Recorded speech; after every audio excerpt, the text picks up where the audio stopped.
Take counterbalance A and place it at the rear of the chassis with the rounded cutout positioned around the threaded hole. Take counterbalance B and place it behind counterbalance A with the square tab down. Fix the counterbalances using the 7mm collar-headed self-tapping screw.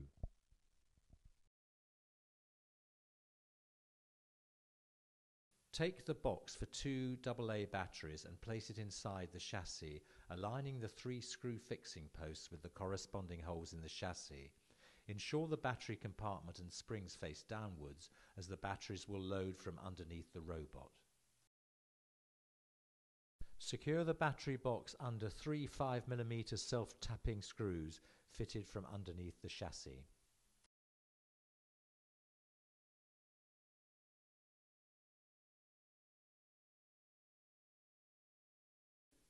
Place the battery box lid over the underside of the box, ensuring the 2 projecting tabs engage in the slots in the box. Secure it using an 8mm bolt. Do not fit batteries at this stage. Take the battery box for 4 AA batteries and place it inside the front of the chassis. Push it downwards until the 3 screw fixing posts make contact with the corresponding screw sockets in the chassis.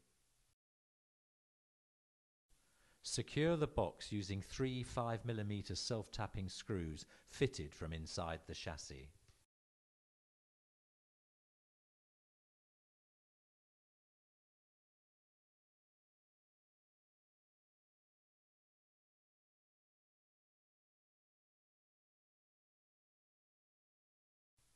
Place the pre-wired battery box connector plate over the 10 clips in the top of the battery box. Ensure the label arrows and wire tabs face forwards and that the wires wrap to each side of the robot without crossing.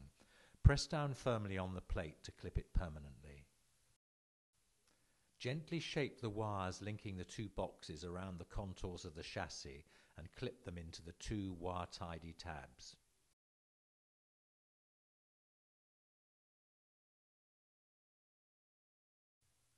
Fit the battery box lid over the underside of the box, ensuring the 2 tabs engage in the slots in the box. Secure the lid using 2 8mm bolts. Do not fit batteries at this stage.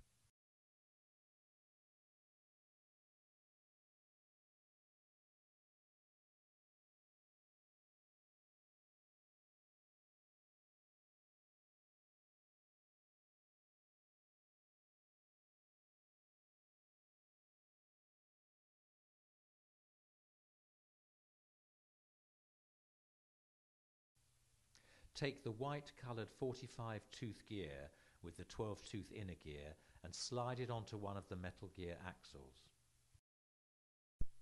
Take the left gearbox casing piece number 1 with its threaded brass inserts upwards. Place the gear axle into the 2 half bearings closest to the flat end of the casing. Take the cream-coloured 45-tooth gear with the 15-tooth inner gear and slide it onto the other metal gear axle. Place the axle into the 2 half bearings closest to the rounded end of the casing. Ensure the gears mesh together. Take gearbox casing piece number 2. Insert the motor into the cradle so that the gear wheel faces inwards. Clip the motor firmly into the cradle.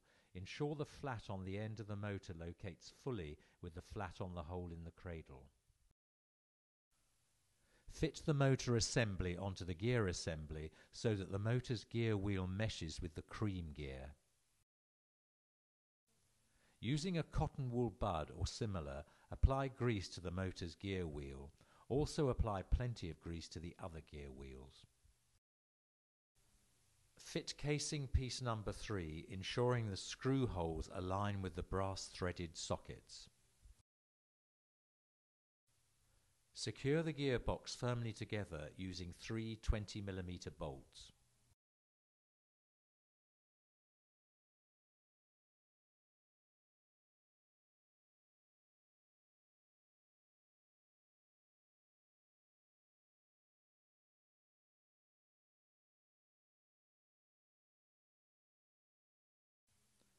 Apply more grease to the other sides of the gear wheels.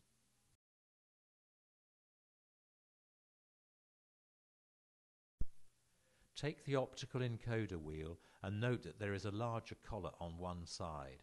Push the wheel firmly onto the protruding spindle of the motor, ensuring this collar is inwards towards the motor casing. Insert the gearbox into the well in the front left-hand side of the chassis.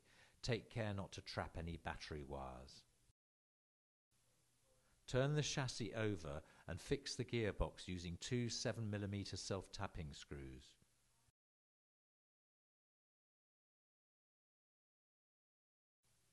Stretch the tyre over the wheel hub so that the inner and outer walls slot into the rims of the hub. The tyre should stretch across the full width of the hub. Do not push against the white gear as it is pre-fitted to the axle at the correct spacing.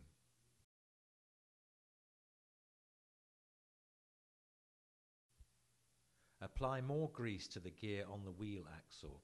Then place the wheel axle in the two half bearings on the underside of the gearbox casing. Ensure the wheel's gear meshes with the small gear. Place casing piece number 4 over the underside of the gearbox. Secure using two 5mm self-tapping screws. Gently and slowly turn the wheel by hand to check that all the gears are meshed. The optical encoder wheel should rotate with the motor spindle.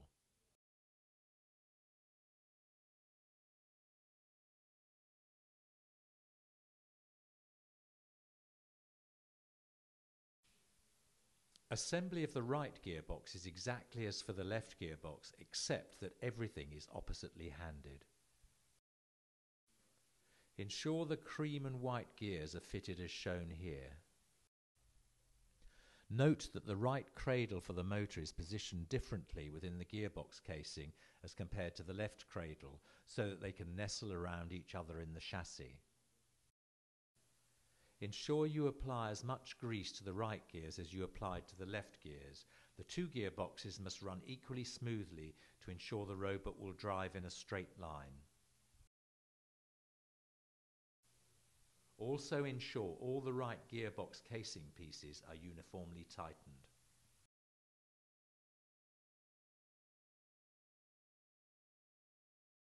Take the caster ball housing and place the large caster ball in the central support hole.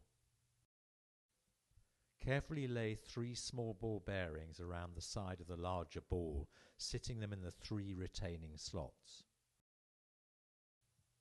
Holding the housing upright, place the caster ball retainer over the ball bearings, ensuring the lipped edge goes downwards.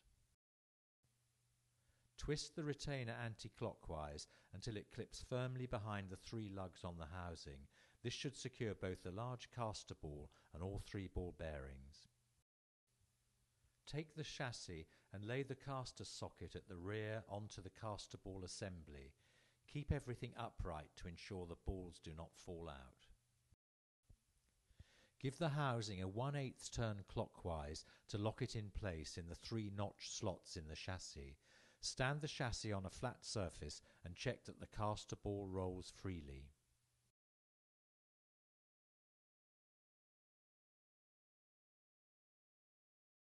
Take the left optical encoder board with the long ribbon cable and blue wire. Place the board over the 2 fixing holes in the top of the motor cradle. The black bridge-shaped component on the underside of the board must sit centrally over the top of the encoder wheel. Fix the board using 2 5mm collar-headed self-tapping screws. Tighten them enough to hold the board firmly, but do not over-tighten. Take the right optical encoder board with the shorter ribbon cable and black wire. Place the board over the 2 fixing holes in the top of the right motor cradle. Fix the board using 2 screws as before.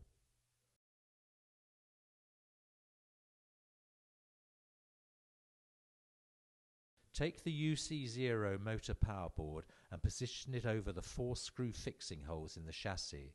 The sliding toggle of the on-off switch on the underside of the board must go through the rectangular hole in the chassis behind the right motor gearbox. Ensure you don't trap any wires from the battery box underneath this board. Secure the rear of the board using two 5mm bolts.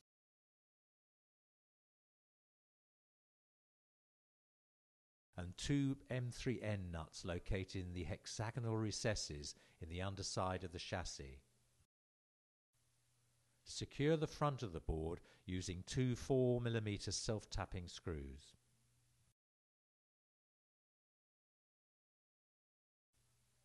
Plug the battery box connector with red, white and black wires into the socket on the right of the motor power board.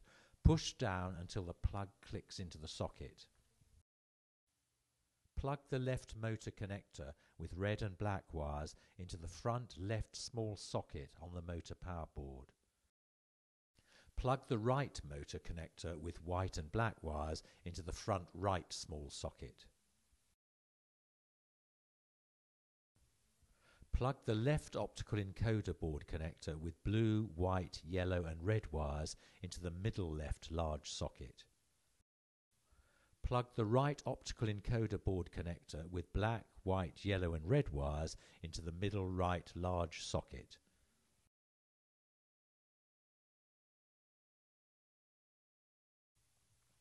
Unpack the UC0 microchip carefully from its protective bag and lift it off the foam carrier, holding it by the ends of the plastic casing.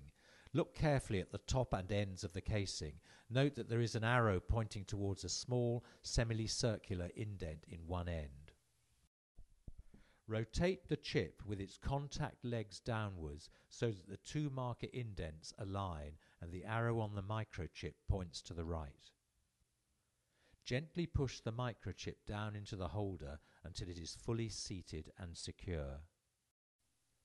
Unscrew the lid of the battery box on the underside of the chassis. Note that the lid has positive and negative polarity marks.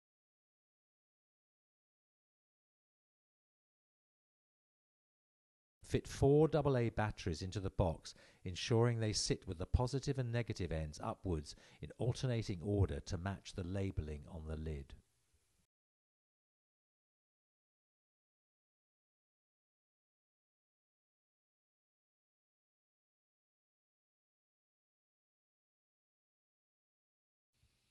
Refit the battery box lid, pushing it down onto the springs as you tighten the two screws.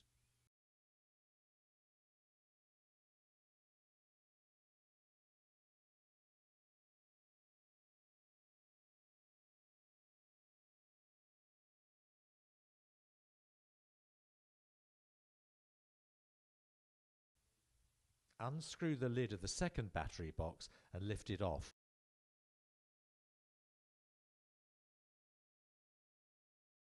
Fit two batteries, again ensuring the negative ends are against the springs.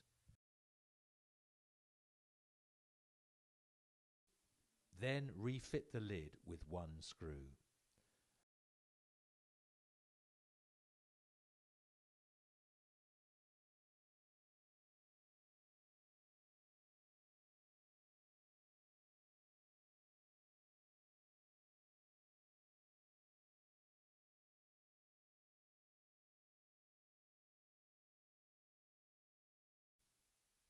Slide the power switch on the underside of the chassis to the on position.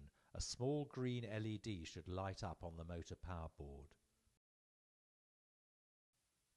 The two drive motors should power up after a brief pause and the wheels should start turning. Place Spy Robot on a flat open floor and test that it runs in a reasonably straight line. Be ready to catch hold of it again as it will continue driving with no stop or brakes. Do not let it bump into objects or run downstairs or other dangerous areas where it could get damaged. If Spy Robot does not drive in a straight line, see the troubleshooter in issue 13.